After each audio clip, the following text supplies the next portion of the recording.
ஆதியாகமம் 29ஆம் அதிகாரம். யாக்கோபு பிரயாணம் பண்ணி கீழ்த்திசையாரின் தேசத்தில் போய் சேர்ந்தான். அங்கே வயல்வெளியிலே ஒரு கிணற்றையும் அதன் அருகே மடக்கி இருக்கிற 3 ஆட்டு மந்தைகளையும் கண்டான். அந்த கிணற்றிலே மந்தைகளுக்கு தண்ணீர் காட்டுவார்கள். அந்த கிணற்றின் வாய் ஒரு பெரிய கல்லினால் அடைக்கப்பட்டிருந்தது.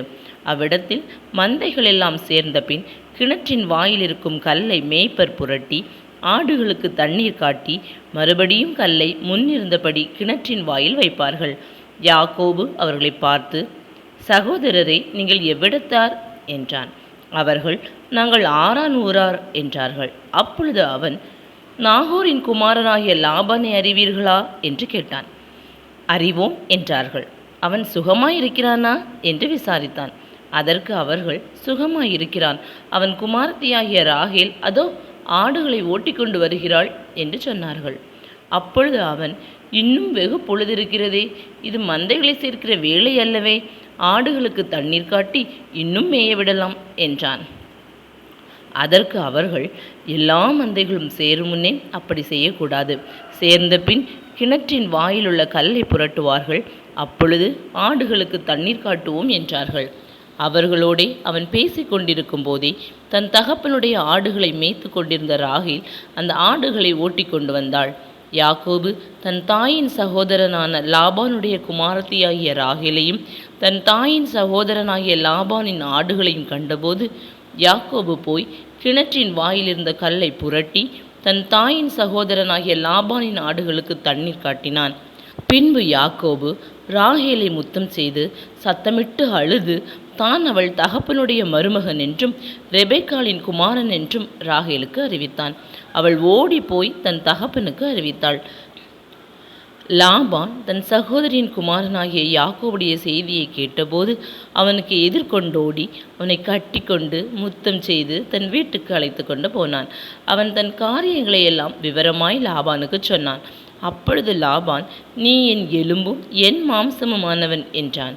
1 மாதம் வரைக்கும் யாக்கோபு அவனிடத்தில் தங்கினான். பின்பு லாபான் யாக்கோபை நோக்கி, நீ என் மருமகனாய் இருப்பதினால் சும்மா எனக்கு வேலை செய்யலாமாம்? சம்பளம் எவ்வளவு கேட்கிறாய் சொல் என்றான். லாபானுக்கு 2 குமாரத்திகள் இருந்தார்கள். மூத்தவள் பேர் லேயாள், இளையவள் பேர் ராகேல். லேயாளுடைய கண்கள் கூச்ச பார்வையாய் இருந்தது. ராகேலோ ரூபவதியும் பார்வைக்கு அழகானவளுமாய் இருந்தாள். யாக்கோபு ராகேல் பேரில் பிரியப்பட்டு, உம்முடைய இளைய குமாரத்தியாகிய ராகேலுக்காக உம்மிடத்தில் 7 வருஷம் வேலை செய்கிறேன் என்றான். அதற்கு லாபான், நான் அவளை அந்நிய புருஷனுக்கு கொடுக்கிறதை பார்க்கிலும் அவளை உனக்கு கொடுக்கிறது உத்தமம், என்னிடத்தில் தரித்திரு என்றான்.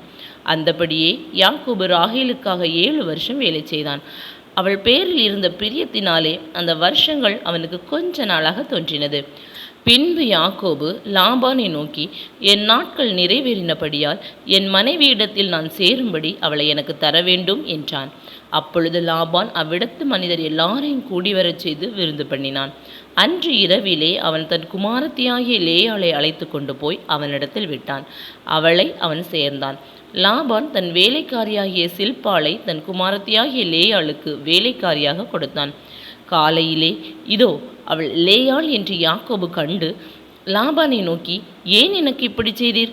ராகேலுக்காக அல்லவா உம்மிடத்தில் வேலை செய்தேன், பின்ன ஏன் எனக்கு வஞ்சகம் பண்ணினீர் என்றான். அதற்கு லாபான், மூத்தவள் இருக்க இளையவளை கொடுப்பது இவ்விடத்து வழக்கமல்ல.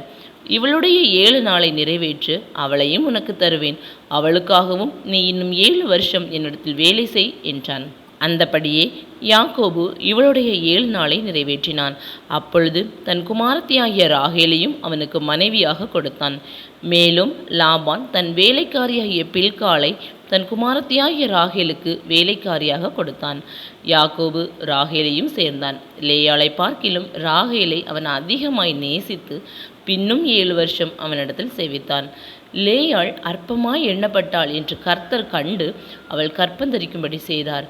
ராகேலோ மலடியாயிருந்தாள். லேயாள் கர்ப்பவதியாகி ஒரு குமாரனை பெற்று, கர்த்தர் என் சிறுமையை பார்த்தருளினார், இப்பொழுது என் புருஷன் என்னை நேசிப்பார் என்று சொல்லி அவனுக்கு ரூபன் என்று பெயரிட்டான். மறுபடியும் அவள் கர்ப்பவதியாகி ஒரு குமாரனை பெற்று, நான் அற்பமாய் எண்ணப்பட்டதை கர்த்தர் கேட்டருளி இவனையும் எனக்கு தந்தார் என்று சொல்லி அவனுக்கு சிமியோன் என்று பெயரிட்டாள். பின்னும் அவள் கர்ப்பவதியாகி ஒரு குமாரனை பெற்று என் புருஷனுக்கு 3 குமாரரை பெற்றபடியால் அவர் இப்பொழுது என்னோடே சேர்ந்திருப்பார் என்று சொல்லி அவனுக்கு லேவி என்று பெயரிட்டாள். மறுபடியும் அவள் கர்ப்பவதியாகி ஒரு குமாரனை பெற்று இப்பொழுது கர்த்தரை துதிப்பேன் என்று சொல்லி அவனுக்கு யூதா என்று பெயரிட்டாள். பிற்பாடு அவளுக்கு பிள்ளை பேறு நின்று போயிற்று. ஆமென்.